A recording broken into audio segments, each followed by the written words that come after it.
Hello, Jen. How are you? Hello, Jen Grace. How was your time off, I hope, last week? Yeah, there was a little bit of time off, a little bit of time, space, but just a little space. Yeah, it was small, not enough. But and after the year we've had, I'm not sure what enough would be. But I feel like for me, the Thanksgiving break was exceptionally and like painfully long, but also not sufficient enough in the time to like recoup and recover. So it was just a very interesting, weird holiday, which I'm sure is the case for pretty much everybody.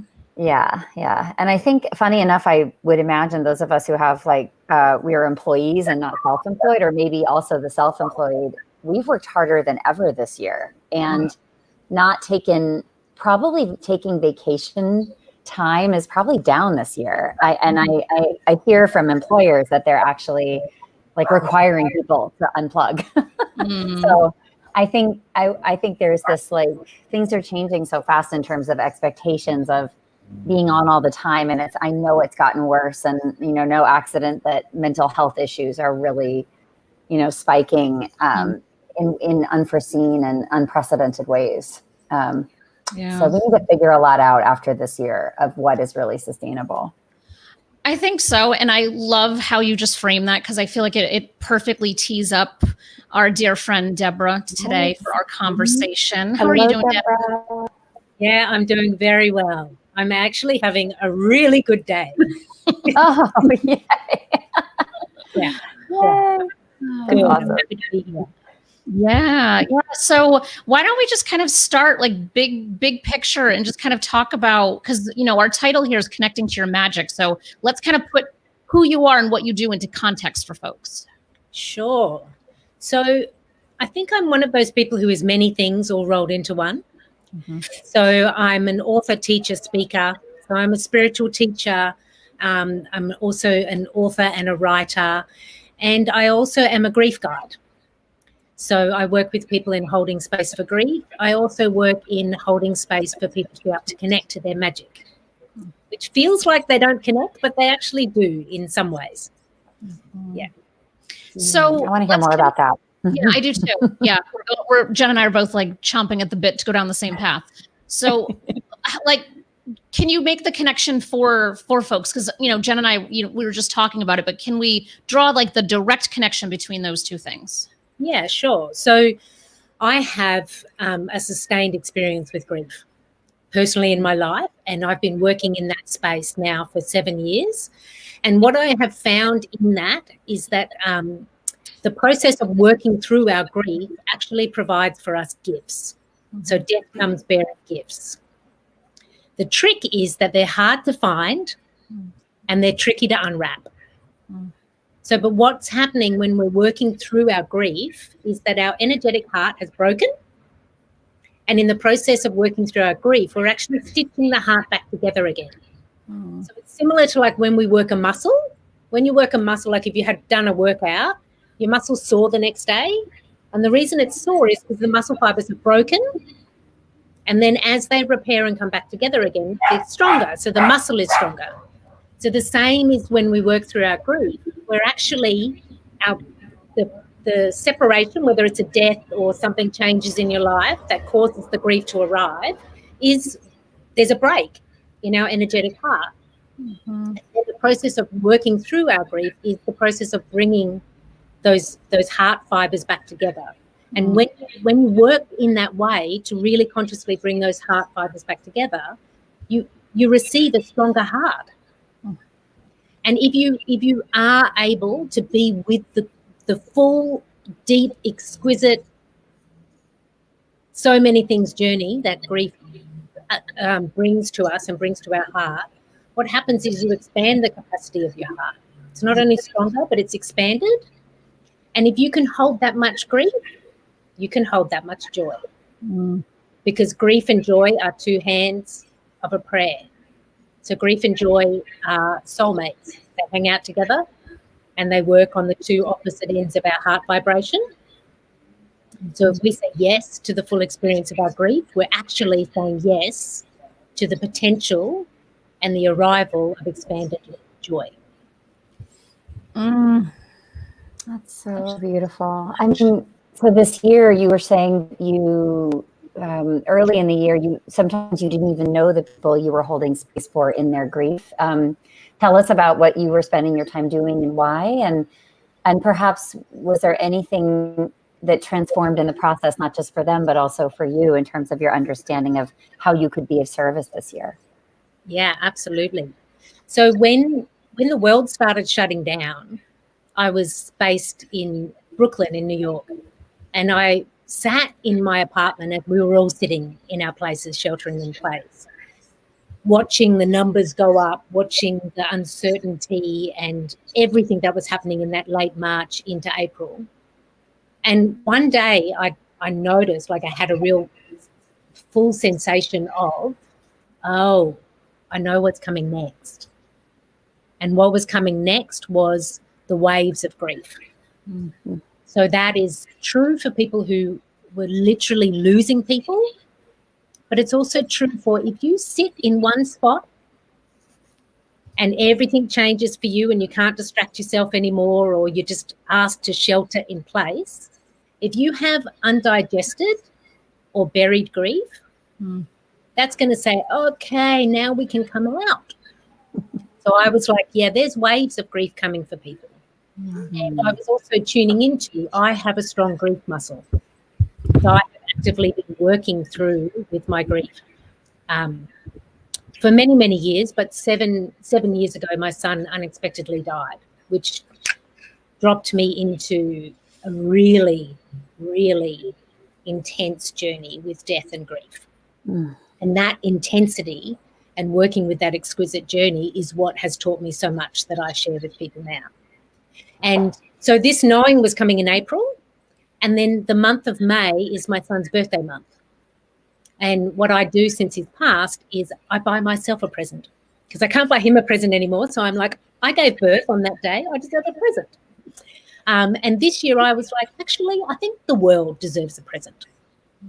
So for the month of May, I had open sessions called Moments in May.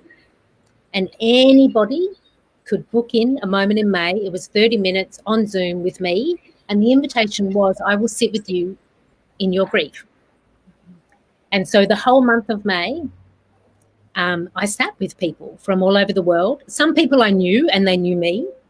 There was also people who I had no idea who they were until they popped up on the Zoom screen. And I opened the space to sit with people in their grief. And what happened, to my surprise and delight, is not everyone, but most people wanted to talk to me about spiritual practice, and they wanted to talk to me about the world that they can't see and how they can understand what's happening through that lens. And essentially, they wanted to connect to their magic. Yeah. Yes, indeed.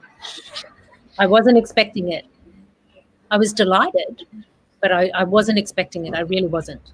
But that is what naturally emerged. That's what naturally came through that month in May of sitting with people. And then what came to me, I was like, okay, people now are seeking ways to understand what's happening, right, beyond what we know. And also people now are seeking ways, how can I support myself? You know? Yeah. And so, from there, I was like, okay, it's time to bring the magic. Well, Debra, like this year has opened up, it's changed the paradigm and sort of, there's no rug under us.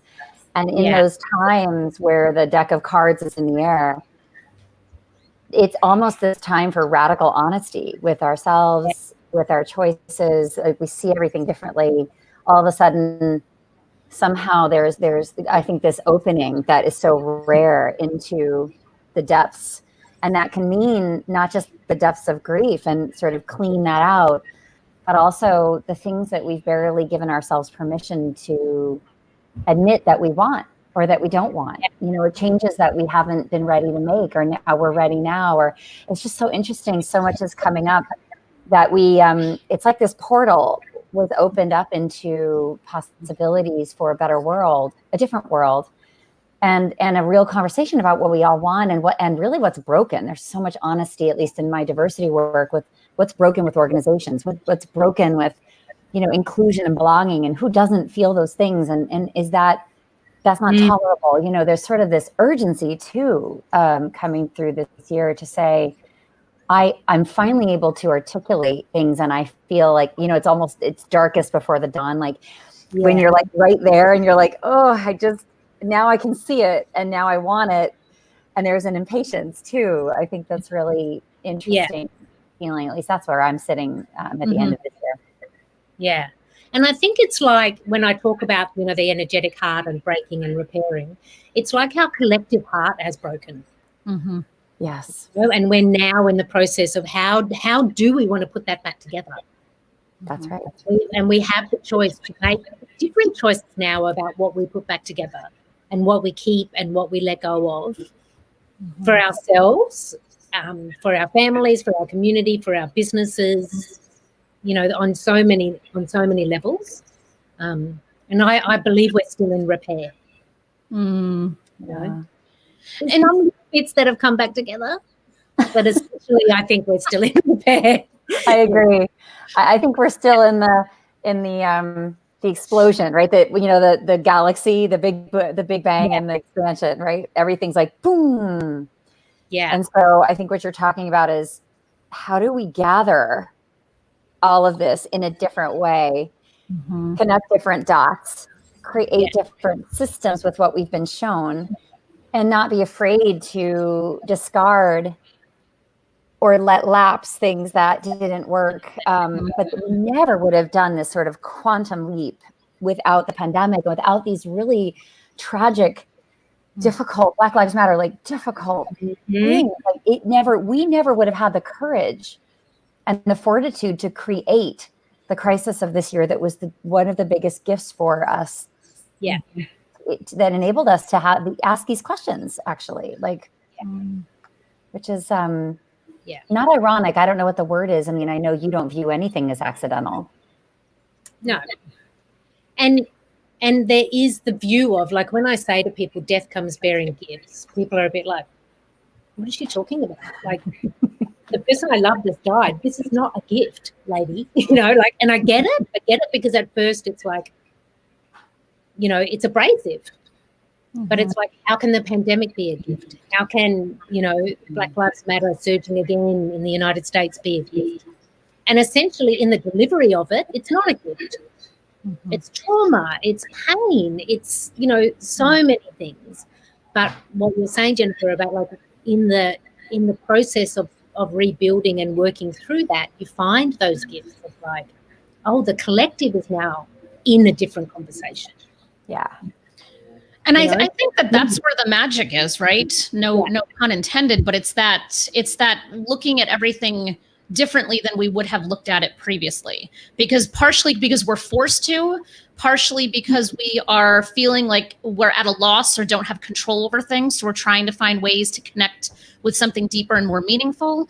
And so I feel like there's a lot of just kind of booming of spirituality that's coming up in a multitude of different ways, which I feel like is so much of what you're talking about. It's this kind of balance with spirituality. And I know one of the things you kind of came out as this year is that you just kind of like planted the flag in the sand and you're like, I'm a witch. And I feel like there's something so beautiful about you kind of stepping into that ownership of something you've always known, and people who know you closely know this, but for you to just really just put yourself out there, I feel like that is setting an example too for other people to also kind of empower and embody those things that they might feel and know, but not necessarily want to publicly display. Yeah, like we all know it. This is the year for your authentic truth. Like, who are you now? Like, and I've always been a witch, but I've always been the witch that was just left of center. I would call myself the healer or the storyteller or the, something else, because it was scary for me to say, this is what I'm going to claim, because there's a whole heap of misconceptions about it and like all of the stories, essentially, which are just all the stories. And so a part of what broke down for me, and this came through May with sitting with other people, I was like, people were connecting to me what my authentic strong superpower is, which is I have a really strong intuition and I follow nature and universal rhythms, which for me equals I'm a witch. So there's a whole heap of different ways people are going to understand what being a witch means. But for me, it means being led by heart and spirit, like my intuition, rather than my thinking mind. And it means noticing all of the amazing cycles and rhythms and teachers around me. Like I follow the moon.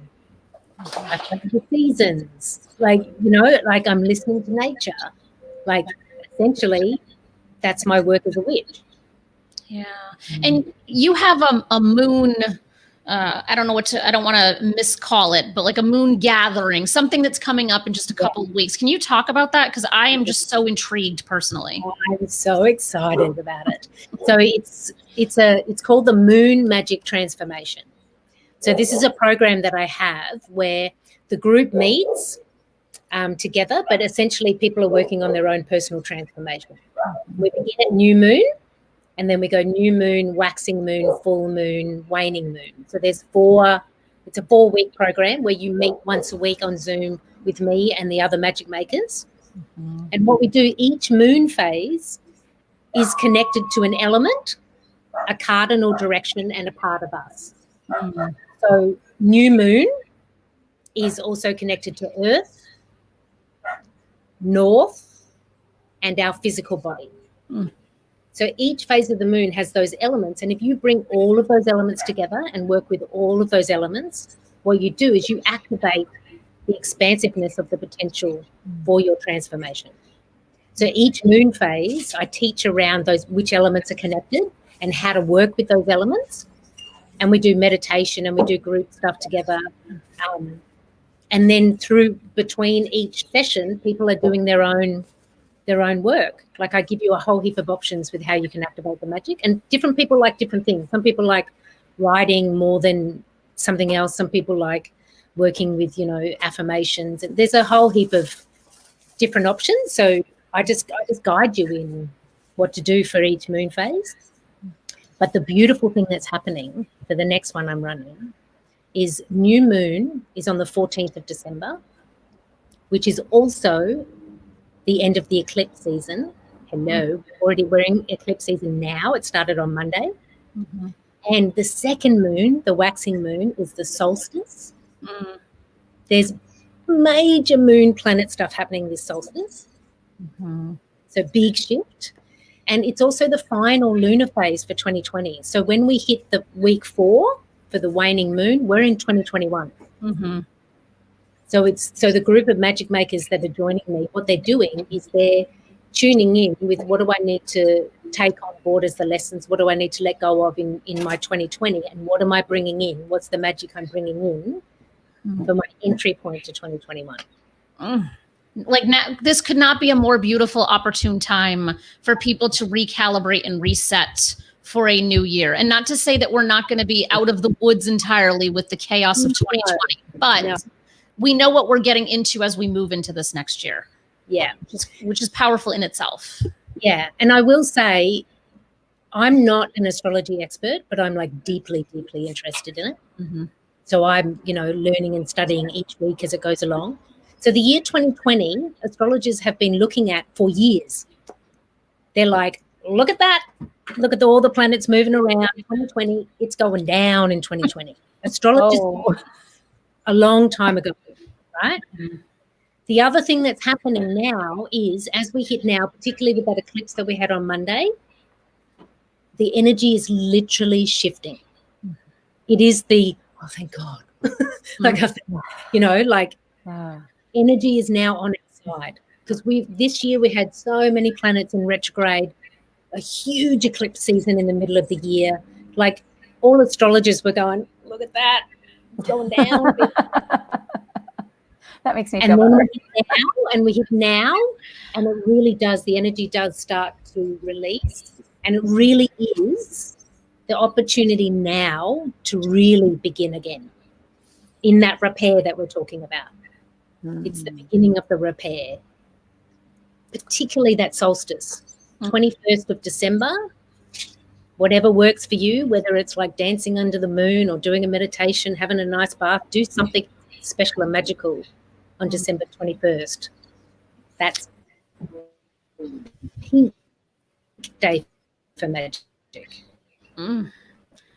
Wow. I'm going to take note of that because from my bathtub, I have a skylight that you can see you can't see the moon directly, but you can see the light of the moon really powerfully from my bathtub. So I'll add that to my calendar of don't forget, get your ass in the bathtub, create some magic. Yeah. I love that, Jenn. I'll remind you. Because I'll remember. Oh, I know you will. Yeah, I'll remind you. Yeah. Where did we sign up, Debra, sign up to be a part of the series? Yeah, so it's biglifemagic.com. And on the website, there is a dedicated page for, like I do moon transformations all the time, but there's a dedicated page for the 2020 into 2021 Got it. Page. You can go there and click the link and you're in with the magic makers. Yeah, and we have magic makers from the United States, Australia, and Israel so far. So anywhere anyone wants to join in, they can join. I'm excited. I think I'm going to go sign up too. Deb, you and I see each other every week. We're always conversing, but I feel like the way that you just framed this makes it feel even more powerful than I feel like I already thought it was. And I'm like, well, now I need to go sign up too. So I'm excited. Yeah. I feel like now is the time for this stuff. Like now is the time to be planning. And I think a lot of times, like for me, I always start planning. I'm so predictable. It's almost scary. That is true. Yes, I know. The two of you know me well. So, but the beginning of Thanksgiving week is always the time that I start thinking about my taxes for some ungodly reason.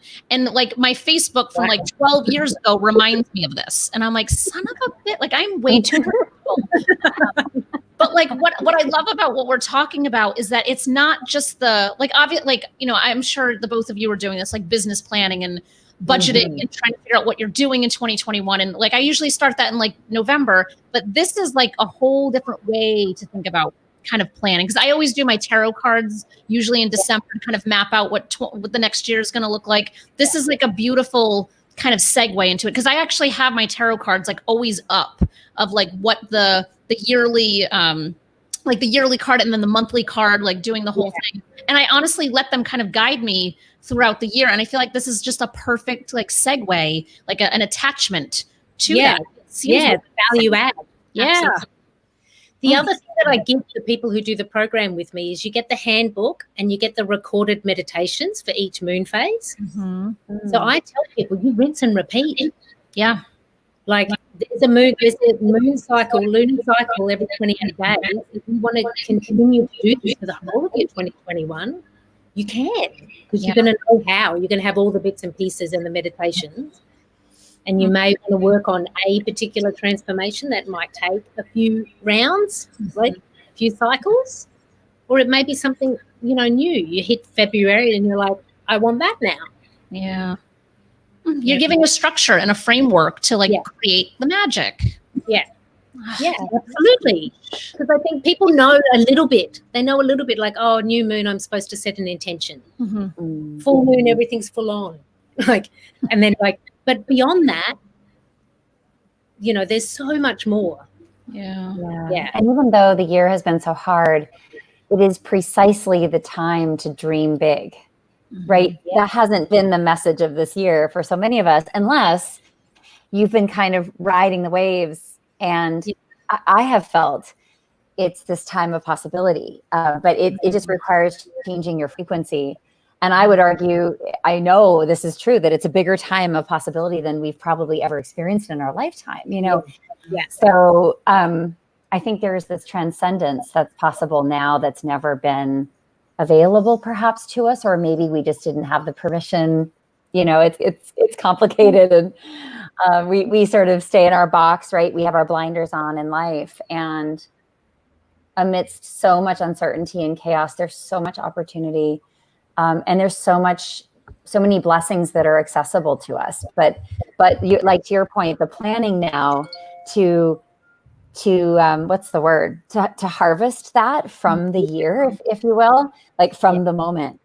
It's all around us, but if we aren't open to it and we don't see it, and we're not encouraged, I think, to see it that way, and there's not an energy of, I think, celebration and gratefulness and gratitude, then we won't see it, and then we will squander what happened this year. And that's like the thing I always I say to myself, like, this was a huge opportunity. I don't want to waste a thing about it, No. And I sort of am ending the year thinking that, like, did I take full advantage of everything that I learned, all the emotions that I had, highs, lows, unfamiliar, familiar, did I ride the waves?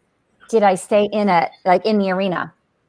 The whole time, instead of sort of opting out, or like the things that we do as like coping mechanisms to like avoid or whatever. And it's been an uncomfortable year, and discomfort is again. Yeah. And I think the repair and the discomfort is going to be sustained a little bit longer. Yeah. But it is shifting, like, so did I enough? It's like, you're still going to have a chance to do that.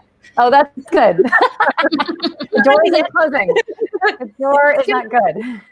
Yeah. Door's not closed yet. We're still opening. That's right. Yeah. And the scarcity mentality tells you that it's closing, but the abundance mentality is, wait a second, this is never closing, actually. This is all available now. Yeah. Continue to evolve into the next layer.